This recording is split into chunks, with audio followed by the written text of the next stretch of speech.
안녕하세요.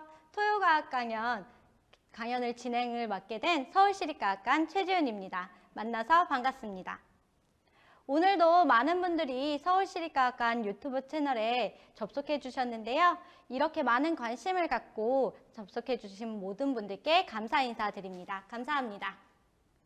토요과학 강연은 국내 우수과학자 연구 결과와 최근 연구 동향을 공유하는 과학 강연 프로그램입니다. 여러분, 과학기술 분야의 연구 논문을 읽을 때 어렵게 느껴지신 적이 있으셨나요? 토요과학 강연은 연구자의 연구 논문을 쉽고 재밌게 들으실 수 있는 과학 강연입니다. 2020년 토요과학 강연은 코로나19 확산으로 인하여 온라인으로 생중계 진행되고 있는데요. 총 6회에 걸쳐서 토요일 오후 2시부터 3시까지 진행됩니다. 내용 구성은 1부 과학 강연과 2부 질의응답 시간으로 구성되어 있습니다. 강연 중에 궁금하신 점을 댓글로 달아주시면 2부 질의응답 시간에 강연자님께서 직접 대답해 주실 예정입니다. 댓글로 많은 참여 부탁드립니다. 또한 토요과학 강연에 대한 만족도 조사가 진행 중인데요. 채팅창에 관련 링크가 공유되어 있을 텐데요. 강연이 종료된 후 꼭 참여해 주시기 바랍니다. 여러분의 한 분 한 분 의견을 통해서 발전하는 토요과학 강연이 될 수 있도록 노력하겠습니다. 오늘 토요과학 강연의 주제는 강신규 교수님의 유령입자 중성미자를 찾아서입니다. 강신규 교수님은 서울과학기술대학교 기초교육학부 물리학 전공 교수로 재직 중이시며 최근에 입자물리학 이론과 중성미자 물리학 및 우주론을 연구하고 계십니다. 그럼 큰 박수로 강신규 교수님을 모셔볼까요? 네, 교수님 안녕하세요. 네, 안녕하세요. 네, 강신규 교수님 정말 뵙고 싶었었는데요. 이렇게 만나 뵙게 돼서 정말 영광입니다. 저희 과학관에서 터널만 지나가면 서울과학기술대학교가 위치하고 있는데요. 오시는 길 혹시 소감은 어떠셨나요? 과학관이 서울과학기술대학교 근처에 위치하고 있고 또 서로 과학이라는 공통 분모가 있다 보니까 친근하다는 느낌을 가졌습니다. 네, 저도 그래서 그런지 굉장히 친근하게 다가오고 있는데요. 그래서 그런지 오늘 교수님의 강연 또한 많이 기대되고 있습니다. 혹시 오늘 강연의 난이도가 어렵거나 그러진 않을까요? 그렇지 않습니다. 중성미자에 대해 처음 접하시는 분들도 어렵지 않게 들을 수 있을 거라고 생각합니다. 네, 그럼 토요과학 강연 유령입자 중성미자를 찾아서 과학 강연을 시작해 볼까요? 큰 박수 부탁드립니다.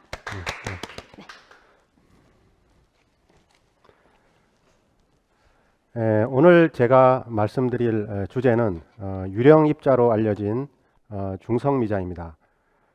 중성미자가 어떻게 세상에 그 존재를 드러내게 되었으며 또 현재 우리는 중성미자에 대해서 얼마나 알고 있고 또 중성미자가 자연을 이해하고 물질의 근본 원리를 탐색하는 데 있어서 얼마나 중요한 역할을 하는지 그리고 앞으로 우리는 중성미자에 대해서 무엇을 더 알아야 되는지에 대해서 간략하게 말씀드리려고 합니다. 먼저 중성미자가 뭔지를 말씀드리기 전에 인류 최대의 호기심이 뭘까 이 문제부터 한번 짚고 넘어가도록 하겠습니다.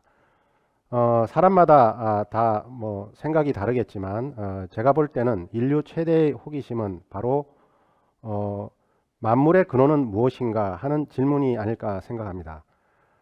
이 만물의 근원은 무언가 하는 질문은 뭐 오랜 역사를 가지고 있습니다. 고대 그리스 철학자들부터 시작을 해서 오늘날에 이르기까지 인류의 커다란 호기심으로 자리매김하고 있는데 이런 만물의 근원에 대한 연구들은 많은 진전을 이루어 왔습니다.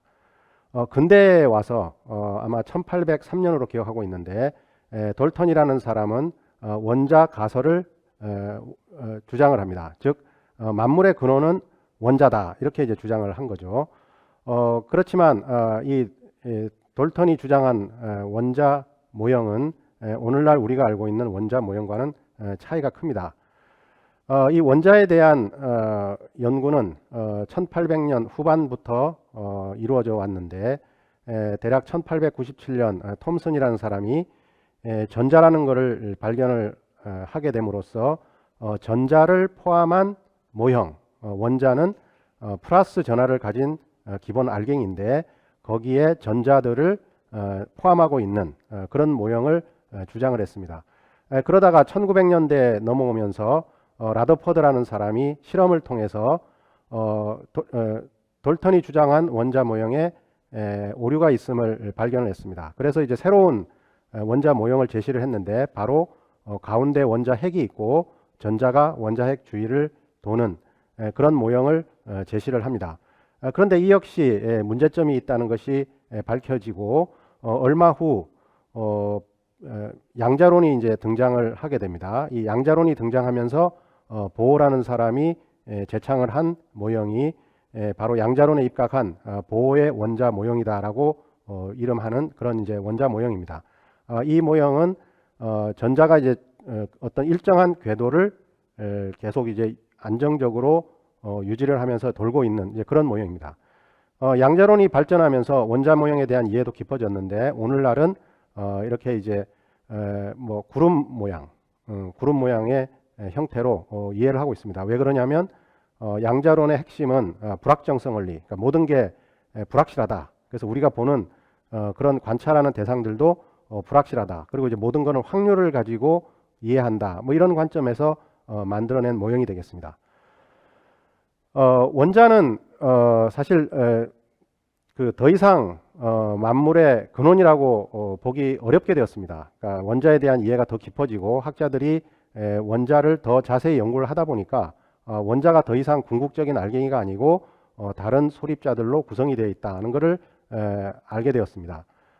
그래서 원자핵을 들여다보니까 원자핵이 양성자와 중성자라고 이름 붙인 소립자들로 구성이 되어 있고 이 양성자와 중성자도 얼마 후에 더 이상 근본된 알갱이가 아니고 더 작은 단위의 소립자들로 이루어졌다는 것이 밝혀졌습니다. 그래서 오늘날 양성자와 중성자를 이루는 근본된 알갱이를 쿼크라고 그렇게 이제 부르게 되었습니다.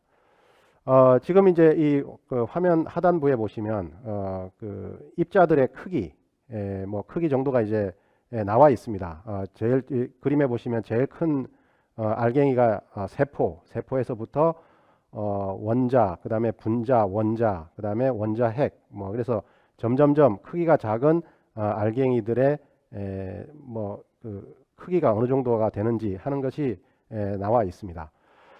이런 물질의 궁극을 탐색하려는 노력 끝에 인류는 현재까지 물질의 근원이 되는 알갱이들을 다음과 같이 정립을 하였습니다.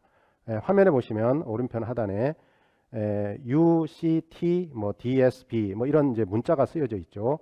위에 있는 6개 문자들은 6종류의 쿼크라는 이름을 붙인 알갱이들을 의미하고 그 아래 보면 소위 렙톤이라고 부르는 그런 6종류의 또 알갱이들을 표시를 해놨습니다.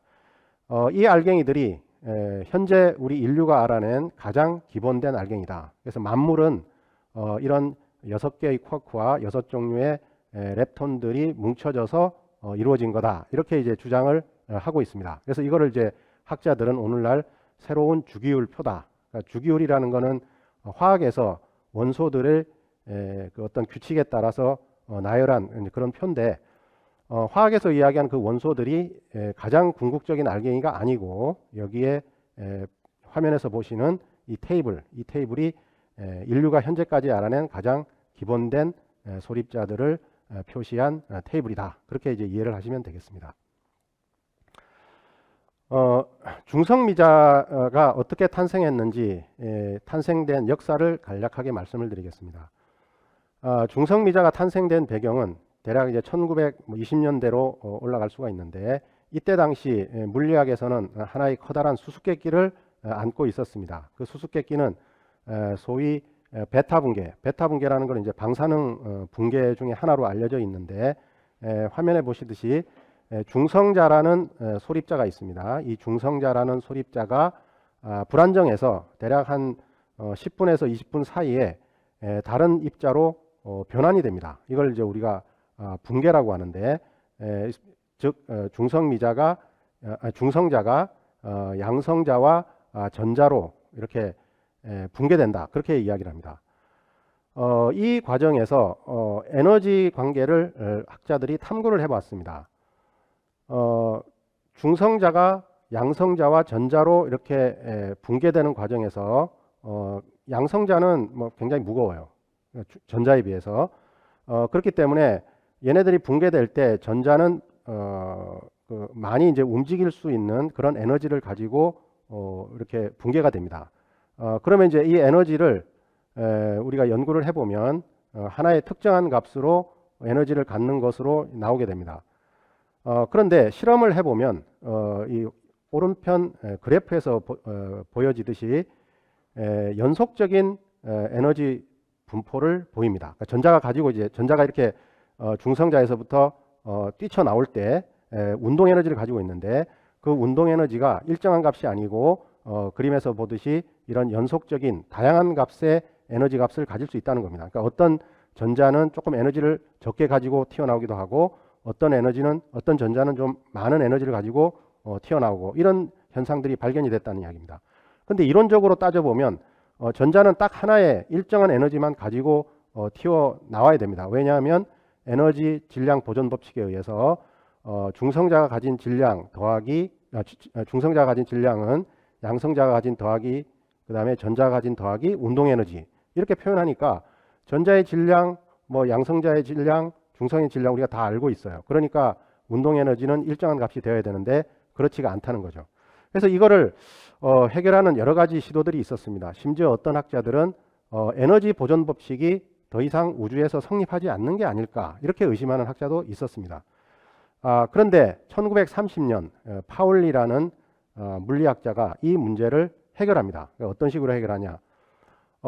중성자가 양성자와 전자로 붕괴될 때 우리가 관찰은 하지 못하고 보지는 못했지만 또 다른 어떤 아주 미세한 알갱이를 뱉어내는 게 아닌가. 그러니까 새로운 우리가 몰랐던 그런 소립자가 방출되는 게 아닐까 이렇게 생각을 했습니다. 그래서 연구를 해보니까 바로 이 위에 있는 그래프를 잘 설명하는 그런 결과를 얻을 수 있었습니다. 그래서 파울리가 이 이름을 처음에는 중성자라고 했는데 이미 중성자가 있죠. 그래서 이 새로운 입자는 중성자가 아니고 중성미자라는 이름을 후에 갖게 됩니다. 왜 처음에 중성자라고 했냐면 전기적으로 중성이고 그 다음에 뭐 우리가 눈으로 볼 수도 없고 뭐 그 다음에 이제 질량도 가지지도 않고 그러니까 오로지 이 베타 붕괴에서 에너지 문제를 해결하기 위해서 이제 수학적으로 그냥 도입한 그런 알갱이에 불과했습니다. 그러니까 정기적으로 중성이어서 처음엔 중성자라고 부르다가 진짜 중성자와 이제 그러면 혼란이 생길 수가 있겠죠. 그래서 그거를 후에 페르미라는 사람이 중성미자로 부르자 그렇게 해서 오늘날 중성미자 영어로는 뉴트리노라고 그렇게 불리게 되었습니다. 그런데 중성미자는 파울리에 의해서 그냥 가상의 입자로 세상에 등장을 하게 되었습니다. 그런데 이건 어디까지나 가설이고 가정이었죠. 따라서 이게 자연에 존재하는 알갱이가 되기 위해서는 입자가 되기 위해서는 실제 이 입자가 있는지를 확인을 해봐야 됩니다. 오랫동안 과학자들은 중성미자를 찾으려고 노력을 했지만 잘 관찰하지를 못했습니다. 그러다가 1956년 코안과 라이너스 이 두 사람에 의해서 처음으로 중성미자가 실제하는 입자라는 것이 밝혀지게 됩니다. 이 사람들은 어떤 방식으로 중성미자가 정말 자연에 존재하는 입자인지를 밝혔냐면 원자로에서 막대한 양의 중성미자가 사실은 방출이 되고 있습니다. 그래서 이제 원자로 근처에 중성미자를 관측할 수 있는 실험 시설을 구축을 하고 여기서 나온 중성미자를 아까 중성미자를 발견하게 된 계기가 베타 붕괴라는 붕괴죠. 중성자가 양성자와 전자 그리고 이제 중성미자로 이렇게 변환되는 붕괴를 베타 붕괴라고 이름 붙이는 붕괴인데 그거의 역과정이니까 중성미자가 양성자를 때리게 되면 그러면 중성자와 전자가 이제 튀어나오게 됩니다. 이걸 이제 붕괴 과정, 역베타 붕괴라고 이름을 붙인 그런 붕괴 과정인데, 그 아이디어를 통해서 중성미자를 직접 관측하지는 못했지만 중성미자를 양성자에 충돌을 시켜보니까 중성자와 전자가 뭐 정확히는 양전자예요. 양전자가 튀어나오게 되었습니다. 그래서 이 튀어나온 중성자를 카드뮴이라는 원소에다가 흡입시키고, 그러면 카드뮴이 불안정한 상태가 됩니다. 중성자를 흡수하게 되면.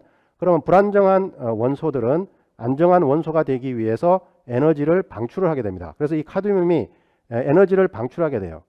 그리고 동시에 중성자와 동시에 생성된 그 소립자인 양전자, 그러니까 양의 전기를 띤 전자예요. 이 양전자가 양전자는 태어나면 근방에 있는 전자와 결합하려는 성질이 강합니다. 그래서 양전자와 전자가 만나게 되면 이 역시 그 감마선으로 이제 그러니까 에너지로 변환이 되게 됩니다. 그래서 카드뮴이 안정된 상태로 되기 위해서 방출한 소위 이제 광자, 빛하고 그 다음에 양전자와 전자가 만나서 방출하는 빛. 그래서 이 두 종류의 빛을 거의 비슷한 시간에 독립적으로 관측을 하면, 그러면 이거는 틀림없이 중성미자가 존재했기 때문에 일어나는 현상이다라고 과학자들이 확증을 할 수가 있게 됩니다. 따라서 이 현상을 이 두 사람이 발견을 하게 됩니다. 그 공로로 이분들은 1994년 노벨 물리학상을 수상을 하게 됩니다. 자, 중성미자 발견은 1956년에 하고 노벨상은 1994년에 받았는데, 1956년에 발견 이후에 1960년대 초중반에 이 화면에 보시면 이 세 사람의 물리학자들에 의해서 코한과 라이너스가 처음으로 관측했던 중성미자와 성질이 다른 또 다른 중성미자가 있다는 것이 발견이 됩니다. 그래서 이 중성미자를 오늘날 뮤온 중성미자라고 이름을 붙이고 있고, 그 다음에 코한과 라이너스가 발견한 중성미자를 전자 중성미자라고 이름을 붙이고 있습니다. 이 중성미자는 파이 중간자가 붕괴하면서 방출되는 중성미자인데, 이게 왜 다른 종류의 중성미자냐, 이거를 여기서 이 파이 중간자가 붕괴되면서 방출된 중성미자를 코한과 라이너스가 한 방식대로 역베타 붕괴 과정을 이용을 해서 그 중성자와 양전자가 나오는지를 확인을 해보면 안 나옵니다. 이런 라이너스와 코한이 발견한 그 과정을 발견해내지 못하게 됩니다. 이 중성미자가. 그러니까 이거는 명백히 다른 중성미자라는 것을 우리가 간접적으로 확인할 수가 있는 거죠. 뭐 더 자세한 이야기는 좀 복잡한 이야기니까 제가 이제 뭐 생략을 하겠는데, 어쨌든 두 번째 중성미자가 존재한다는 공로로 이분들은 1988년에 노벨 물리학상을 받게 됩니다.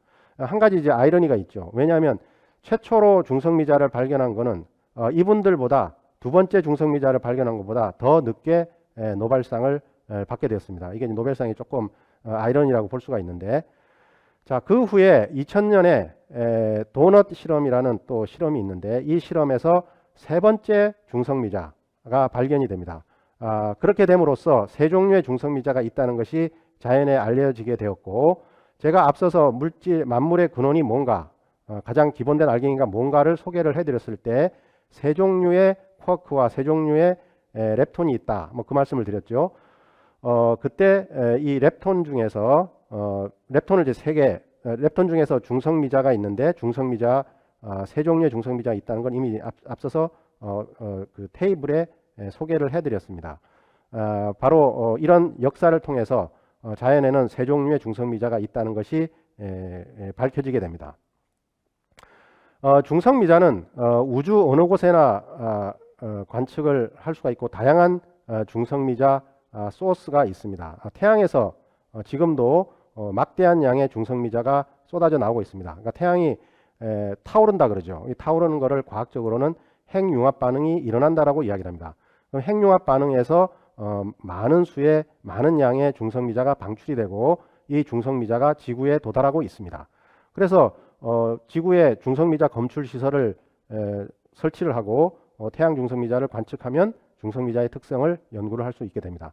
그 다음에 이제 대기에서 또 날아오는 게 있고, 그 다음에 뭐 우주나 천체에서부터 오는 중성미자, 그리고 원자로에서도 그 원자력 발전소가 돌아가면서 그 핵 연료를 이제 태우는데, 그 핵연료를 태우는 과정에서 또 다량의 중성미자가 방출이 되고 있고, 그 다음에 이제 가속기, 그러니까 소립자를 아주 빠른 속도로 가속시키는 가속기에서도 많은 중성미자가 나오고 있고, 그 다음에 지구 내부에서도 방사능 과정을 통해서 지구 내부에 이제 방사능 물질들이 있겠죠. 뭐 소량 있을 거예요. 그 물질로부터 또 이 중성미자가 만들어져서 나오고 있습니다. 이런 다양한 중성미자 소스들을 이용을 해서 물리학자들은 중성미자의 특성을 연구를 하고 있습니다. 중성미자는 뭐 우주 어디나 존재하는 걸로 알려져 있고, 이 우주에서 광자, 포톤, 빛이라고 하는 이 광자 다음으로 가장 많이 존재하는 입자로 알려져 있습니다. 그리고 대략 우리는 1초에 약 100조 개의 중성미자의 공격을 받고 있어요. 그러니까 우리 몸을 통과하고 지나가고 있습니다. 중성미자가 지나간다 하더라도 우리 인체에 뭐 해는 없습니다. 자, 중성미자가 왜 유령입자냐? 바로 우리가 관측하지 못하기 때문에, 우리 몸을 지금도 뭐 100조 개씩 뚫고 지나가는데 우리가 전혀 못 느끼죠. 전혀 못 느끼니까 이거를 소위 뭐 유령과 같다, 우리가 지나간지 않는지 몰라요. 그렇지만 우리를 지나가고 뭐 온갖 물질들을 다 관통해서 중성미자들이 날아다니고 있습니다. 자유롭게. 그래서 마치 유령의 모습과 같다 그래서 유령입자라고 불리게 된 겁니다. 자, 이런 중성미자가 세상의 모습을 뭐 드러낸 게 1950년대, 1960년대인데 그 이후에 중성미자가 그렇게 큰 주목을 받지 못했습니다. 뭐 그냥 그런 입자가, 아주 작은 가벼운 입자가 존재하는구나 정도만 사람들이 인식할 뿐이었습니다. 그러던 중성미자가 오늘날 소립자 물리학과 우주론, 그리고 천체 물리학에서 대단히 중요한 역할을 하는 그런 큰 관심을 갖게 된 소립자로 거듭나게 된 계기가 있었습니다. 그 계기는 1998년 일본에서 중성미자 진동 실험 결과를 발표하면서부터입니다. 1998년 지금 보시면 뉴욕타임즈에 중성미자 진동 실험을 발견했다는 기사가 떴습니다.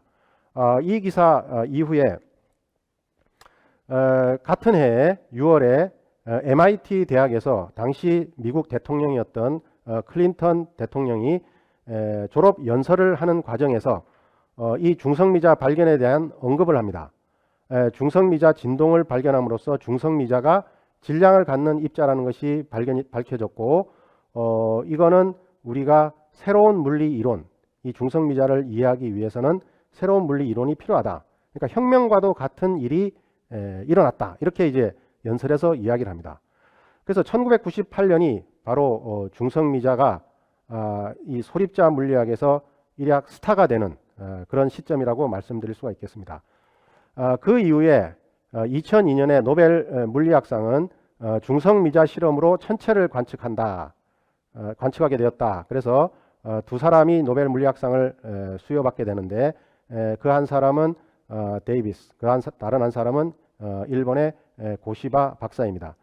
이 두 사람은 중성미자 검출기를 이용을 해서 데이비스는 태양에서 오는 중성미자를 관측할 수 있었고 처음으로, 그 다음에 고시바는 슈퍼노바, 그러니까 초신성이 폭발하면서 막대한 양의 또 중성미자를 품어내는데, 그 품어내는 중성미자를 처음으로 관측한 공로로 노벨 물리학상을 수상하게 됩니다. 이렇게 되자 이제 중성미자가 이제 굉장히 그 큰 관심을 끌게 된, 소위 무대 정면에 등장하게 된 그런 스타와 같은 그런 소립자가 되게 됩니다. 중성미자가 이런 스타가 되게 된 배경은 바로 중성미자가 진동을 한다는 사실을 발견했기 때문입니다. 따라서 중성미자가 진동한다는 사실을 조금 이해를 하실 필요가 있는데, 중성미자가 진동한다는 게 뭔가? 그거는 제가 좀 전에 중성미자는 자연에서 세 가지 종류가 있다는 것이 밝혀졌다고 그랬죠. 그래서 세 가지 서로 다른 중성미자가 있는데 이들 사이에 변환이 일어난다는 겁니다. 그러니까 예를 들어서 전자중성미자라고 하는 중성미자가 만들어져서 중성미자는 이제 가볍기 때문에 막 자유롭게 날아다닐 수가 있고 날아다니는 속도도 거의 빛의 속도에 가깝습니다. 왜냐하면 질량이 너무너무 작아서 빛의 속도에 가까운 속도로 날아다니고 있는데 얘가 일정 거리를 이동해 가는 동안 갑자기 다른 종류의 중성미자, 그러니까 뮤온 중성미자 또는 타우 중성미자라고 이름 불린 다른 중성미자로 전환이 됩니다. 변환이 됩니다. 이거를 중성미자 진동이라고 이야기를 합니다. 그럼 이 중성미자가 날아다니다가 자기 모습을 바꾸는 이런 현상이 왜 가능하냐? 과거에는 몰랐냐? 이 중성미자 진동을 발견하기 이전에 자연의 근본 이론이라고 하는 이론이 있었습니다. 그걸 이제 오늘날 표준 모형이라고 하는데 이 표준 모형은 자연에 존재하는 전자기력, 양력, 그다음에 강력, 이 근본된 힘들을 통합적으로 설명하는 이론입니다. 이 이론에 의하면 중성미자는 진동을 하지 않는 알갱이이어야 합니다. 그런데 중성미자가 진동을 한다는 사실이 밝혀졌는데 중성미자가 진동을 하기 위한 조건들이 있어요. 그 조건들은 두 가지인데 그 하나는 중성미자가 질량을 가진 소립자이어야 되고 또 하나는 세 가지 중성미자들 사이에 혼합이 존재해야 됩니다. 서로 섞여 있어야 된다는 그런 뜻입니다. 근데 과거의 표준 모형에서는 중성미자는 질량이 없는 입자라고 생각을 했고 그 다음에 서로 혼합되지도 않는다고 생각을 했습니다. 그러니까 중성미자 진동이라는 걸 생각할 수가 없었던 거죠. 자, 그런데 실험을 통해서 확인해 보니까 중성미자가 진동을 해요. 다른 중성미자로 막 전환이 가능하다는 이야기죠. 그러기 위해서는 중성미자가 이제 질량을 가져야 됩니다. 그리고 서로 혼합을 해야 됩니다. 따라서 우리는 자연의 근본 이론이라고 알고 있었던 표준 모형이 더 이상 이 중성미자에 한해서는 타당하지 않는 이론이 되어버립니다. 따라서 우리는 이런 자연의 기본 원리를 설명하기 위해서는 새로운 물리 이론을 가지고 있어야 됩니다. 과연 어떤 새로운 물리 이론이 이런 중성미자 진동을 포함하면서 자연의 근본된 상호작용을 설명할 수 있을까? 이게 이제 물리학자들의 커다란 숙제가 된 겁니다. 따라서 1998년 이후에 물리학자들은 새로운 물리 이론을 탐색하고 또한 중성미자에 대해서 우리가 많이 모르는구나. 그래서 더 중성미자에 대한 특성을 알기 위한 노력들을 많이 기울이게 되었습니다.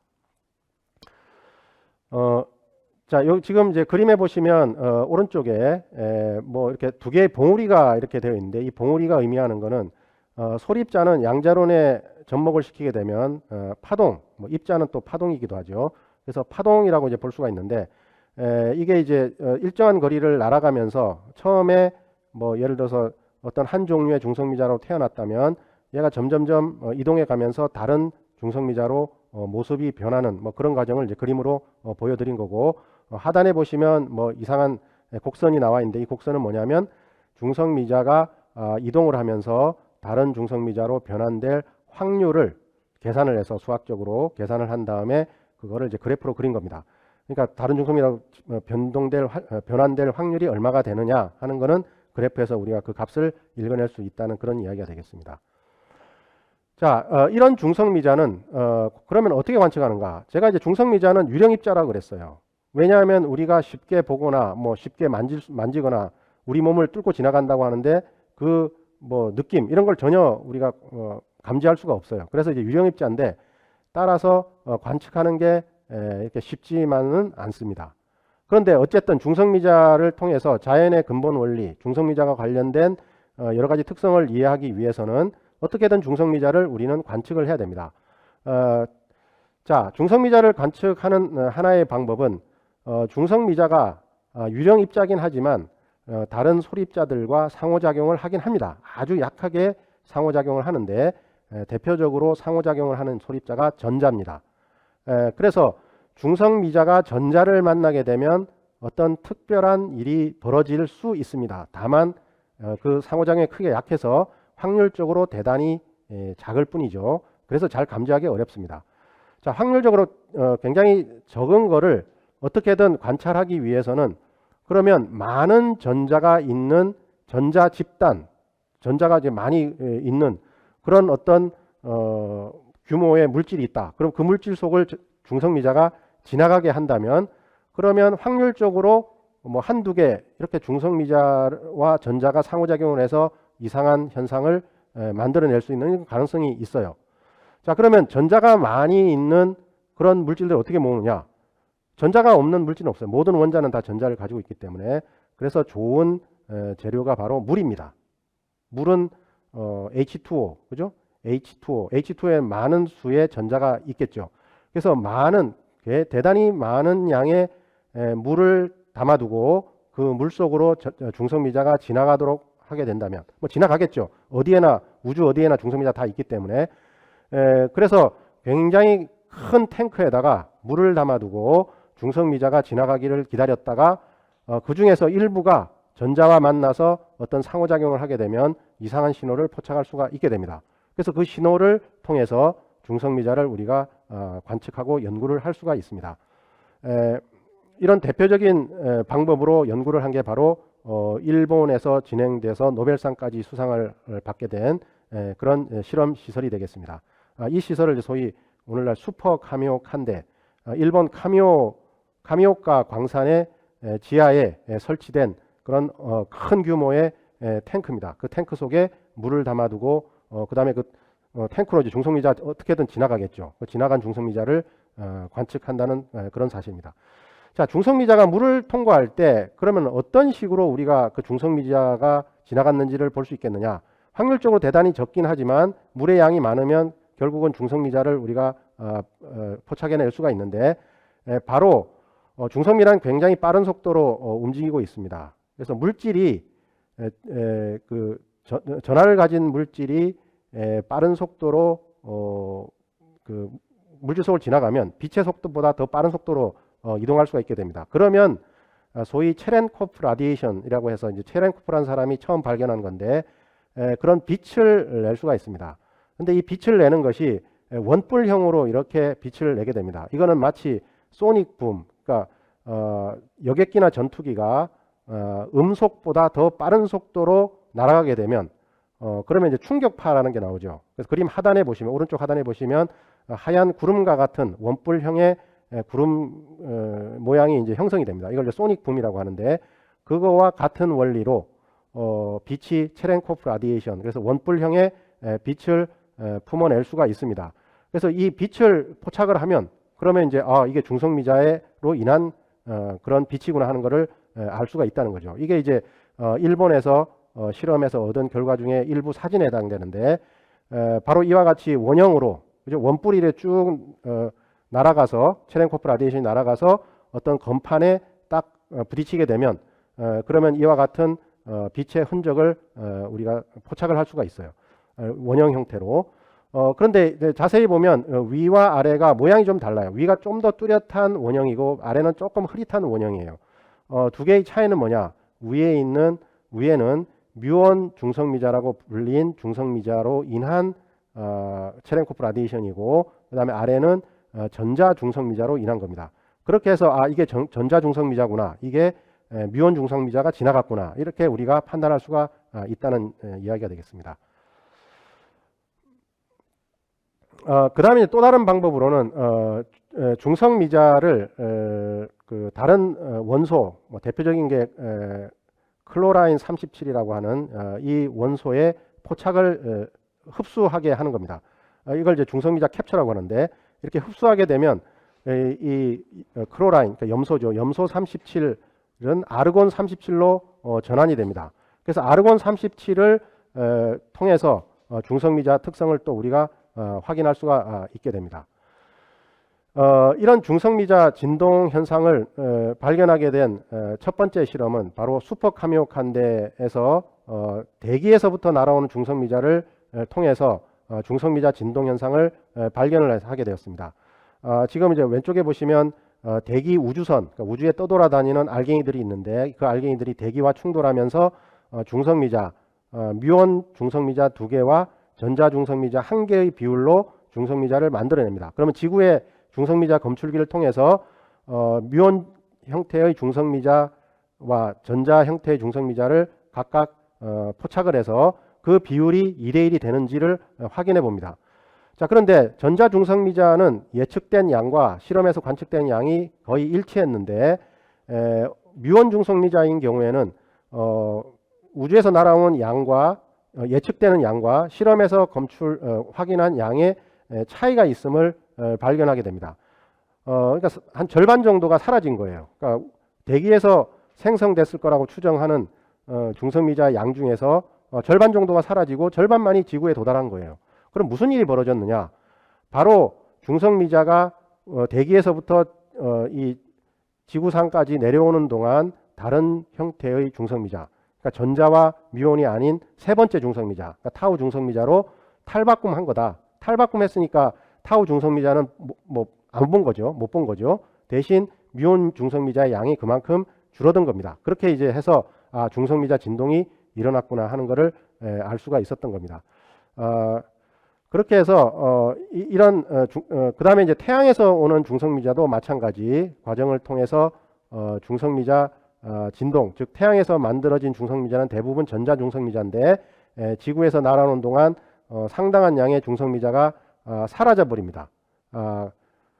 그렇게 되니까 이 도대체 왜 사라졌느냐? 바로 날아오는 동안 전자 중성미자가 다른 중성미자로 탈바꿈한 거다. 그렇게 우리가 해석을 내리게 된 겁니다. 이걸 이제 오늘날 중성미자 진동이라고 이야기를 합니다. 이 중성미자 진동의 발견으로 2015년 일본 사람 카지타 박사와 그 다음에 캐나다의 맥도날드 이 두 사람이 노벨 물리학상을 수상을 합니다.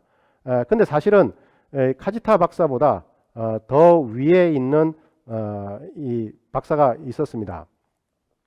근데 이분은 이제 아쉽게도 노벨상을 타기 전에 세상을 떠나면서 이 실험 그룹의 총책임자가 카지타 박사로 이제 바뀌게 됩니다. 그래서 카지타 박사가 노벨상을 이제 받게 된 거죠. 지금까지 이제 태양 중성미자와 대기 중성미자를 통해서 우리는 두 종류의 중성미자 진동을 관측을 했는데 세 번째 중성미자가 2012년에 중국과 한국 그룹에서 각각 독립적으로 발견을 합니다. 이게 이제 한때 큰 뉴스가 됐었는데 세 번째 중성미자는 원자로에서 날아오는 중성미자를 통해서 중성미자 진동 현상을 관측을 한 겁니다.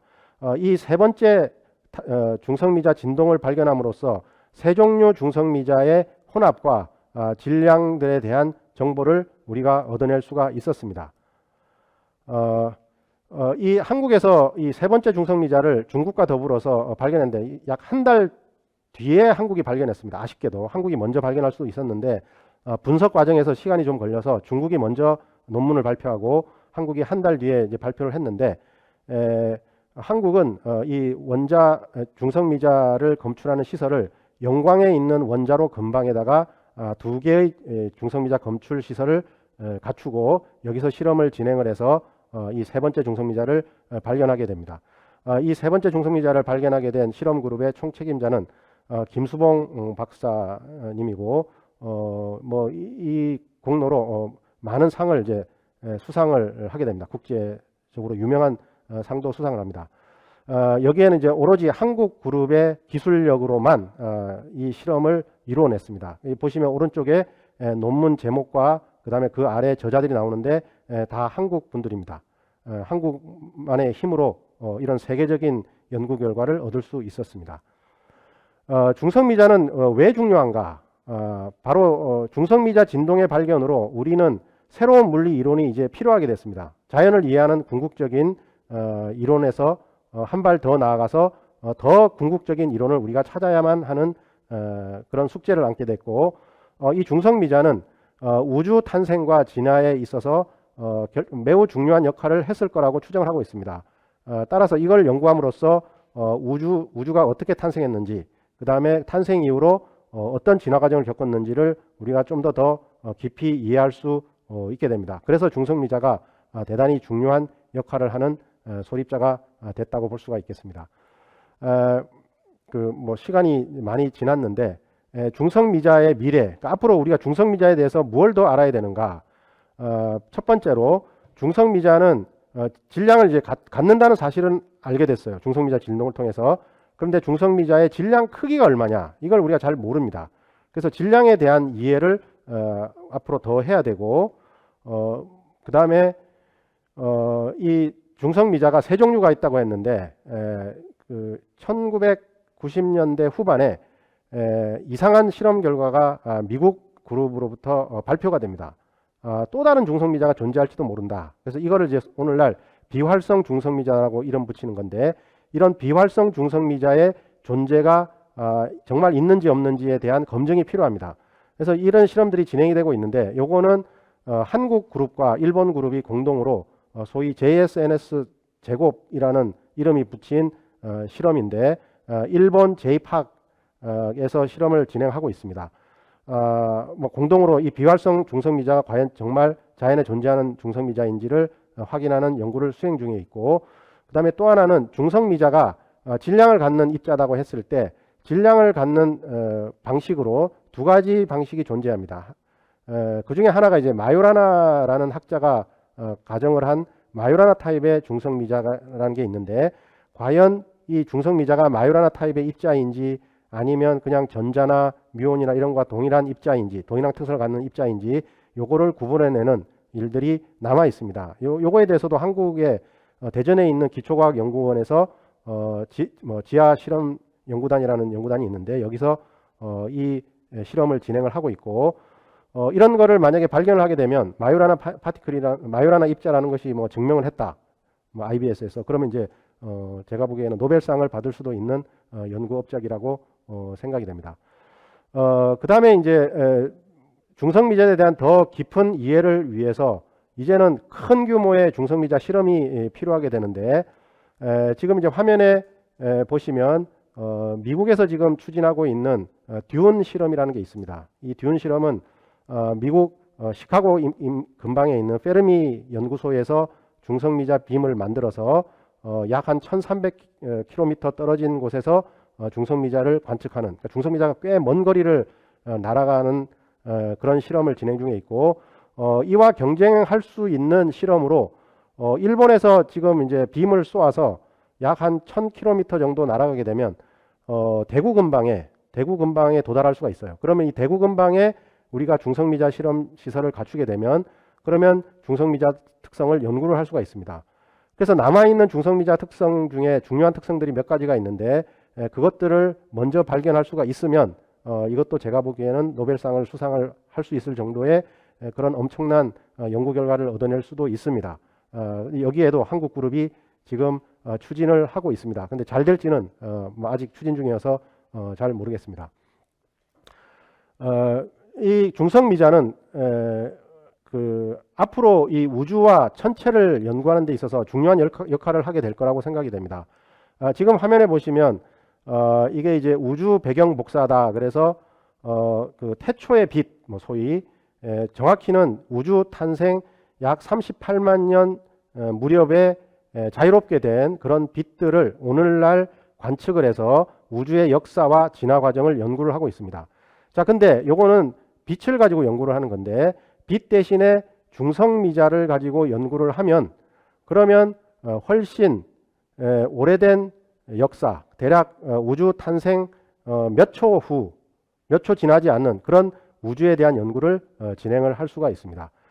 이런 식으로 해서 중성미자 물리학은 아직도 연구할 내용이 많고, 우리가 새로운 물리 이론을 탐색하거나 또는 우주의 탄생과 진화, 그리고 우주에 대한, 그리고 물질의 근본된 구조에 대한 이해를 더 깊게 하기 위해서 활발히 연구하고 있는 그런 분야가 되겠습니다.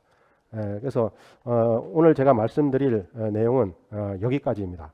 그래서 이것으로서 강연을 마치도록 하겠습니다. 1부 과학 강연은 여기까지이고, 잠시 후 2부 Q&A 시간으로 돌아오겠습니다. 청취해 주셔서 감사합니다.